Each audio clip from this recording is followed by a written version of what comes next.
So a few days ago I received my Azeron gaming keypad. Here it is. As you can see, it's got a analog stick and mouse clicks. It's to replace like a standard gaming keyboard. I'm already really liking it, mainly because I used to be a console player, so I never really actually got used to a keyboard. I was using a PS3 navigation controller for quite a while. It did the job, but it kind of cramped my hand out. But yeah, I'm really liking this now. With my G Pro wireless, it's really nice. And I've also, because I've got so many keybinds here, I'm trying to not use this. I might actually open this up again and make it even lighter, because there's quite a lot of weight with all those buttons. But yeah, I've just got an unboxing coming up, so you can see me kind of opening it up and adjusting it to my hand.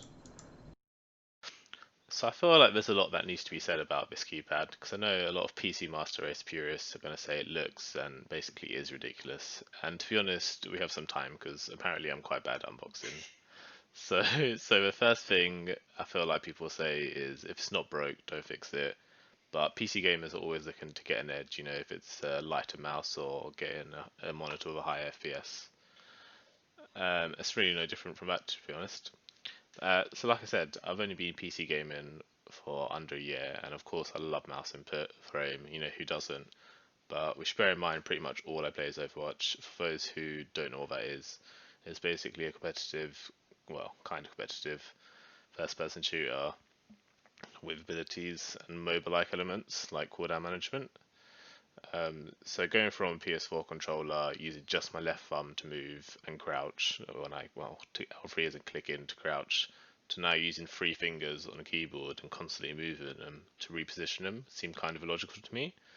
I know a lot of people are used to WASD, but having 360 degrees as opposed to 8 degrees of motion, and the ability to move slower for games like CSGO or with one thumb just without it getting cramped just seemed a lot easier than, you know, using WASD.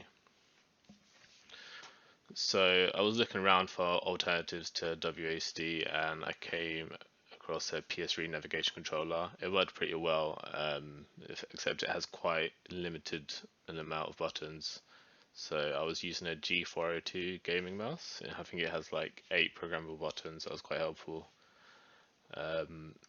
But yeah, I decided to move on from that. I think that mouse is actually really popular with Fortnite gamers because it has so many buttons. And again, the Azeron is really popular with Fortnite gamers because it has so many keybinds, like quick accessible. I think it has something to do with the building in the game. It just uses a lot of different keybinds.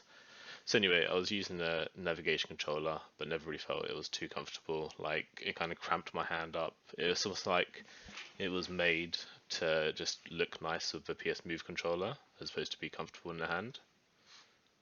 So quite a while ago, I was reading an article, and this was in it. Basically, it's 3D printed by some small Latvian company, so it's quite expensive.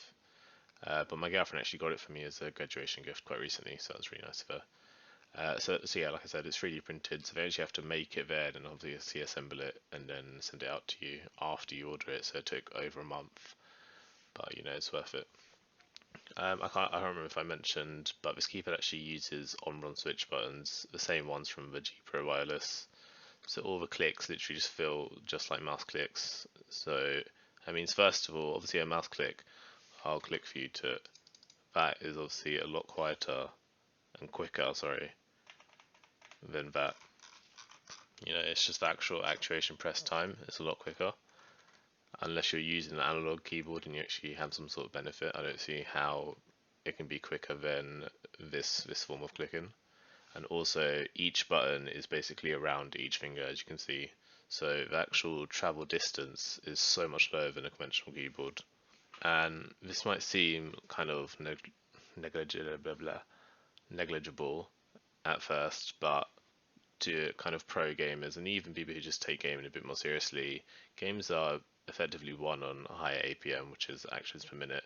And if you can achieve those quicker because of a keyboard like this, then you know you have an advantage over your competitor. of course, all of this plus the fact it has an analog stick from a PS4 controller means it couldn't really be more perfect for the purpose I want it for. The fact that it's hand-sized and not the length of a keyboard is really helpful as well, because I have a really low sensitivity, in-game sensitivity, and high eDPI. And that's basically just because I play Overwatch. Again, that's why a light wireless mouse is so important. But yeah, don't get me wrong, it's a really long learning process. For me, it wasn't as bad because I already have quite a weird setup. But a lot of games actually already accept it. I'll show the next clip where I literally just plug in and it just gets going. They accept what's the word? Like controller, mouse setup. I think CS:GO used to have it. I'm not sure they might have removed it, but Overwatch has it in the controls options. You just enable, I think it's called force controller mouse setup, and it just literally works instantly. But yeah. So thanks for watching my video. I hope you enjoyed it. I might do like a little review after a few weeks of using this thing, and even do like a keybinds for in-game. I also play Call of Duty occasionally, so I might do it for that as well. So that might be useful for some people. But yeah, thanks.